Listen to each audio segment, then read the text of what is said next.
Evening. A Vigo County man is free on bond tonight, but attached are several conditions. 22-year-old Kyle Pendergast is charged in connection to the death of 19-year-old Alyssa Hogue. The Vigo County Sheriff's Office says Pendergast was under the influence of alcohol and marijuana when he crashed his Hummer. Hogue died in that accident, which happened this past weekend. News 10's John Swanner was at the latest hearing for Pendergast. In tonight's top story, Pendergast may be free on bond, but he will be monitored around the clock. John? Mike and Patrice, we've talked a lot about electronic monitoring here on News 10. In-home detention is commonly used to help alleviate jail overcrowding. Now, since the charges against Pendergast are drug and alcohol related, he will wear a device that will tell you if he stays clean. Families for both Alyssa Hogue and Kyle Pendergast came to Wednesday's hearing.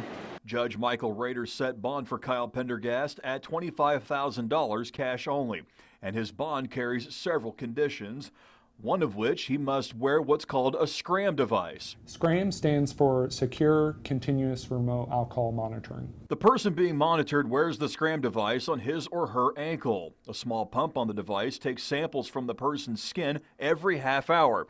It picks up whether or not that person consumes alcohol. The data that is gathered throughout the day is transmitted to a modem. From there, the data is analyzed by SCRAM's manufacturer, which then tells the Vigo County Alcohol and Drug Program of any alcohol or tampering violations. We've heard a lot of good feedback from defendants once they've completed that if it were not for the SCRAM device, they probably wouldn't have been able to maintain the sobriety that they had.